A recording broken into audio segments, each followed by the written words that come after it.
The Hellshire Hills, one of the world's last dry forests, which for years had been the uncontested territory of the iguana. With the arrival of Europeans in the 19th century came new species of animals, which are slowly leading to the iguana's extinction. In the 1950s, even scientists thought the Jamaican iguana had disappeared for good. Then one day in 1990, a dog belonging to Edwin Duffus, a wild boar hunter, came back with a strange animal between his teeth. I went on this trail for 8 weeks straight. And at the end of the 8 weeks, that's the time I found iguana. But every week that I keep coming, I keep catching pigs. So each time I catch a pig, I turn back. Each time I come the other week, I catch a pig, I turn back. So it's only, and if I have never catch iguana down here, might be at the same time, I will be going straight down to Malante Bay. I realized that it's not possible for me to come back here because the dog would kill iguana. First, when I catch iguana, I never know what it was. I never see it before. First come to my mind, when I saw it, I say, wonder what it was. But I say, the looks that it have, it was so pretty. I tried to scare the dog off it, put it up. But what really matters me is that when catching it, take it home, went up by Hope Zoo, said to the manager, she said, no, there's nothing, there's no iguana in Jamaica. So I started to describe it to her and she said, no. So she showed me on a slide, she showed me a green lizard, she showed me a green iguana, and then she showed me our iguana. And then we said to her, yes, this is the one, and she said, no. And I went up there from 7 o'clock in the morning, and she has never come to my house until 7 o'clock in the evening, because she said, no, it is not there. That's a lie. I said, no, come and look. Well, finally they come. When she come, she couldn't believe. She held on to me and gave me a big hug. The zoo director alerted the authorities and learned that the Cyclura cole, an iguana indigenous to Jamaica, had become a protected species. For Edwin, this meant the beginning of a new life. He left his job at the chicken factory where he had worked for 24 years, left his rifle and his hunting dogs at home, and became the official iguana guardian.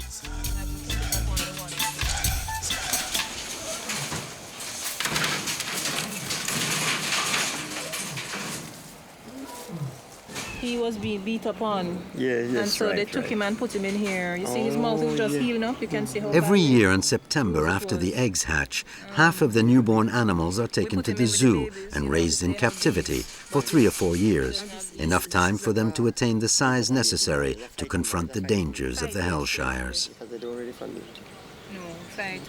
so you can see it was, When Edwin comes to visit Nadine Thompson, the zoo director, they decide which young iguanas can be set free. They also study the area needed for the new eggs to be hatched. And it will be a pleasure sending you in here. So take it easy and all the best, right? Take care of yourself. Yeah, I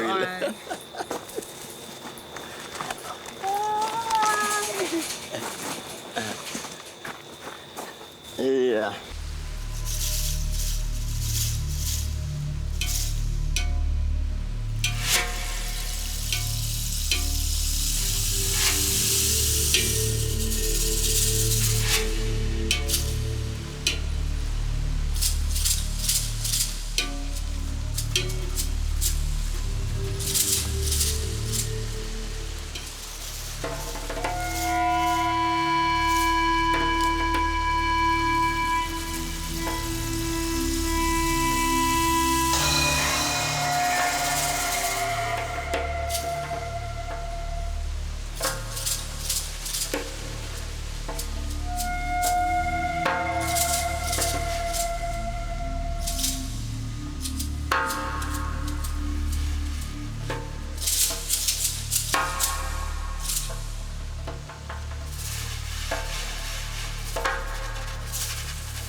Three or four females share the same site. Once they've dug their hole and laid their eggs, they leave and come back 10 days later to see if all is well. That is, to check whether another female isn't setting up shop on her site. Very often, the newcomer experiences some intimidation.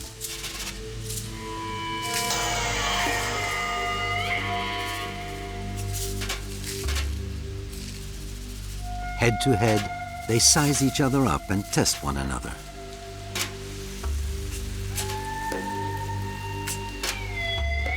The females will stop at nothing to defend their future offspring.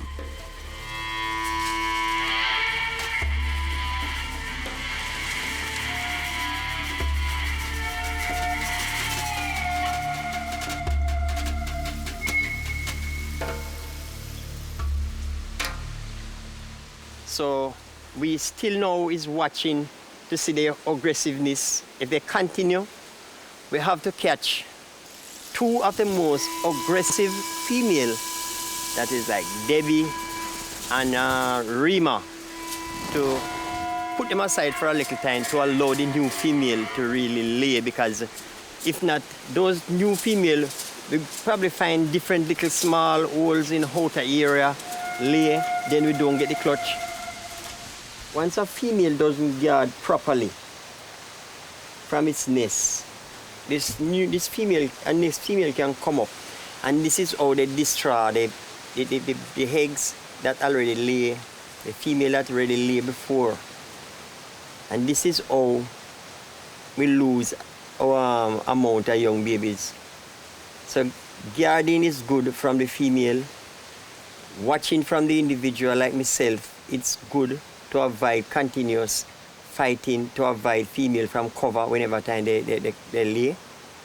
So we don't want to lose our egg in doing things like this, because when they dig up like this, because this will completely destroy the whole situation.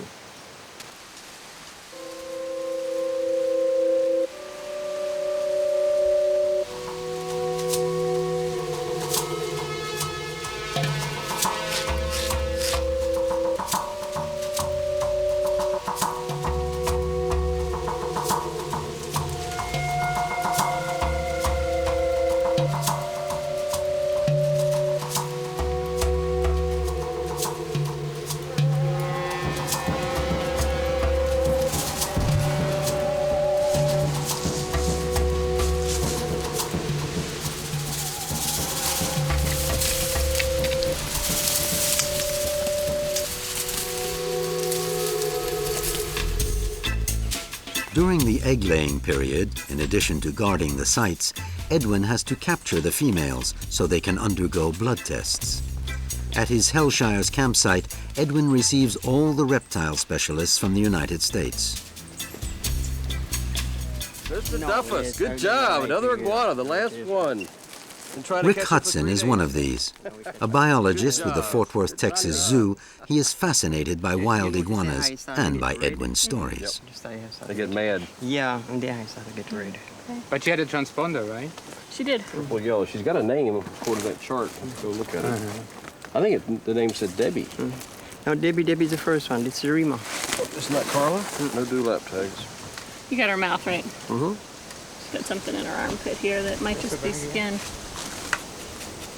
You sure she's laid? Yes. What you need to do is to just go and sit before iguana comes. And once you sit there and they come, you easily catch them. Once this iguana started to steer, specify on you, what you need to do is just go like this. Just close your eye and they just stay like that. And then whenever time they move, then you open your eye back and shift your head down. Keep as quiet as possible. You catch him right there, because for the past years I've been catching them. They just can like... see eye movement, can't they? No, I think he's right. Turn her over. One of the things, Duffus, is that when we do all this testing on these animals before we release them to make sure they're healthy, Yes, that's right. we have all this information on captive iguanas. Edwin has been an integral part of all of these activities, and I will go so far as to say that without Edwin Duffus, much of what we do would not be possible. He is an invaluable guide to us here in the Hellshire Hills. He is an expert iguana catcher. He knows where the iguanas will be at a certain time. Without Edwin Duffus, we wouldn't have made the tremendous strides that this project has made over the years. And then we have these two small females, which we see at the very beginning. In charge of the iguana protection program in Jamaica is Dr. Peter Vogel, a herpetologist and a professor at West Indies University. We never could find it, the nest. Ever since Edwin discovered his first iguana, he and the professor have worked together. During sensitive periods such as laying and hatching, Peter sees Edwin once or twice a week to discuss matters and check how things are going. They share each other's knowledge. Peter has complete confidence in Edwin, who is the link between the world of science and the Hellshires. His knowledge of the hills is extraordinary. Peter is aware that without Edwin's intelligence and dedication, everything would take much longer to set up.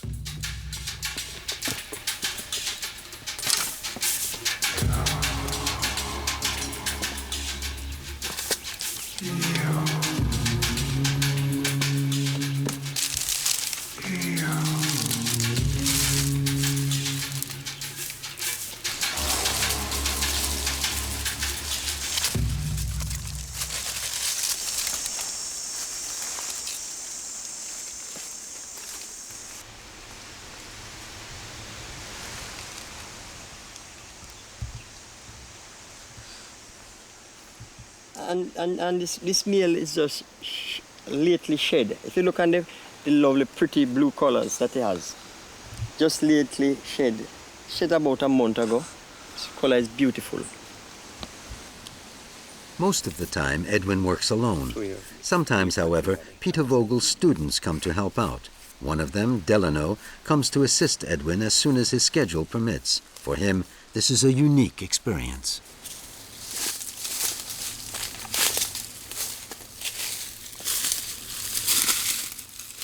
The mongoose is the principal cause of the Caribbean iguana's extinction.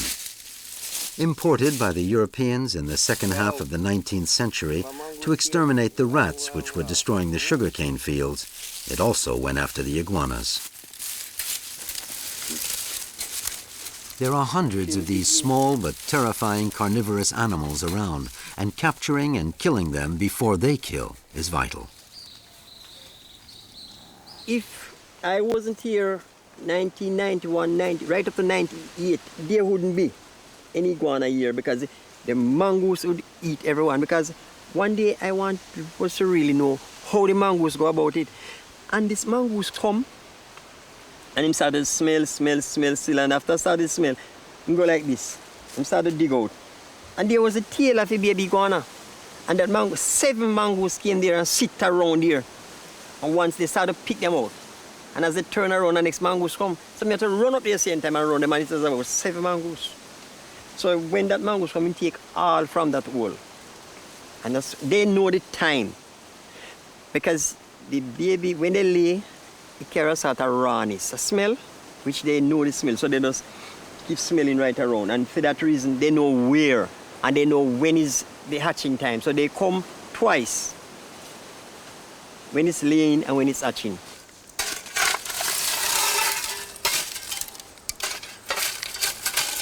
In the Hellshires, clearings are very rare and very much sought after, since that is where the females lay their eggs and where coal workers make their charcoal. Edwin has spent days explaining to the workers that what they do prevents the laying of eggs and therefore reproduction. Some, like Dread, have agreed to move to the edge of the Hellshires. Look for the best ram, you know, Rastaman. Yeah, man, everything cool, man. See? Everything cool. No watch nothing for we are protect everything. See? But we can't protect any man. We are go up there and show them my vibes, boy. The man, them a get terrible up there, you know. No one, no man up there, you know. Them a go on bad now. For right now, right now. So you better if you don't. So Dread, me a run up and back. Yes, man. All right, sir. So no watch nothing. See? They cool, you know? Yeah.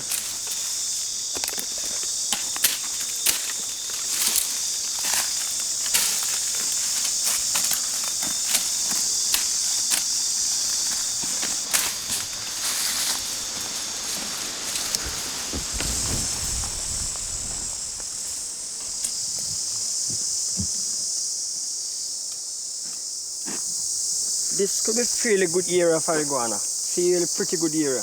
But after charcoal burn within this area, it's it has to be over 5 years because iguana nest here. But before skill bed used to be here, it eventually used to be fairly good soil, nice soft soil. But once charcoal burn in the area, eventually let you notice it get tougher, harder to dig. So when iguana come and start to dig, iguana have to dig like this, and see that? It's a very tough surface, and it take a lot from them to get like this. So they eventually started digging, but they have to leave because it's so tough. If you want to take a look over here and the difference of the natural red soil we're in, here's the charcoal, it's fairly easier to dig. They will come over here and that, look like that. With soil like this, it's very hard for them, fairly hard. So the charcoal put a lot of effect on iguana nesting, very much, because it don't really work. Before his encounter with the iguanas, Edwin loved to hunt wild boar in the Hellshires. He knows better than anyone the danger represented by hunting dogs. During a hunt, the dogs leave the paths and head for the bush, where they attack both small and large iguanas. It's impossible to train them to stay away from these reptiles. Edwin knows that protecting the iguana can never be successful without the hunters' cooperation. There again, he talks to them and appeals to their love of nature. Every year, more hunters are won over to his side, like Milton, for example. We really want nobody to go. It's the east side. We don't want nobody to go to the side because there's lizard down there, and right now, we don't want the dog to come here because nesting iguana now, and within the nesting period, anything can happen. So we don't really want nobody to come here. So I'm so glad to see you.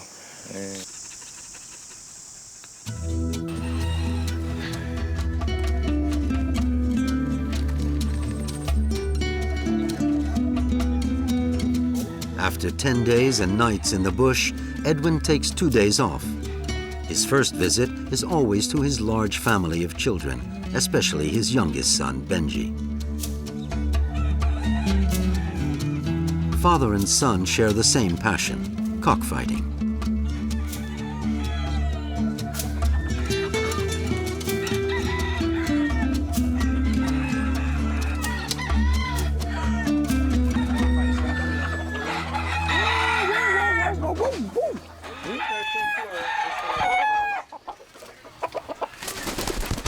Benji has a good crop. Today, along with his father, he's going to choose those who will fight in the arena the day after tomorrow. It's like the one with the oven, we really cut it off and no oven in this property. Put this over.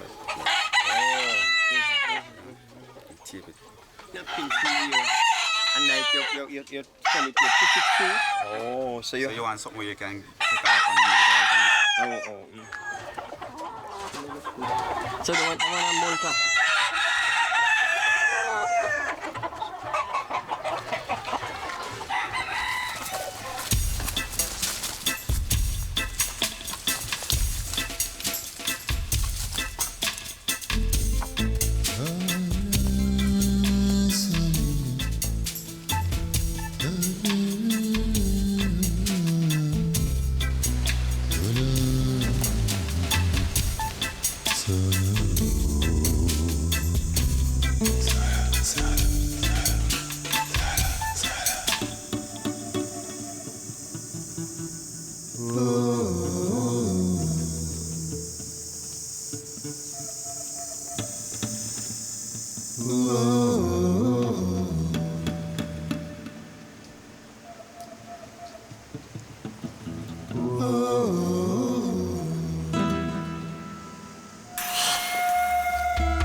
Edwin and Dr. Vogel estimate the present number of Jamaican iguanas at about 200. Not bad for an animal which only 2 years ago was considered to be definitively extinct. However, the two men upon whom the entire protection program depends are not crying victory. The Jamaican iguana, like the lizard, is considered by scientists among the world's most endangered species. In addition to the mongoose, the coal workers, and the hunters, there is another terrible threat: real estate developers. Since the Hellshires are less than 100 kilometers from Kingston, the capital, and on the sea, real estate rumors are spreading. Peter and Edwin must now convince the authorities to proclaim the dry forest of the Hellshire Hills a protected territory, in order for it to be what it was before the Europeans arrived, a wildlife sanctuary. I like so much thing about them. In the field here, they are my friend. Because for right now, when I'm alone is here, I could eventually move around them. In spite they don't really answer, but they react. Talk to them. Go close to them. Feed them. Especially when you're alone is here, you could have looked on an iguana and say, this is Dainty, this is Amy, this is Carla. You just memorizing the whole system. Secondly, there's this big guy which named Duffus. That guy would come around and he's so close to you, you could take a good look at him. You could see him so close to you. And then on your way going back, you say, wow, I've seen about 6 iguanas today. Then you go back, Peter would call and you say, Peter say, what happened Duffus? You see anything? I say, yes, I've seen 6 animals today. He said, which and which could you identify? Blah, blah. I say, yes, man, we could identify Carla, Debbie, Rima, things like that. So it started giving my interest. And it's also given me a great privilege out here, in spite sometimes, like, there's a little loneliness might come, but as you know that there's not a second person at the present time, you have to just cheer up yourself, So I'm happy amongst iguana, and I'm happy about going to and from with the project.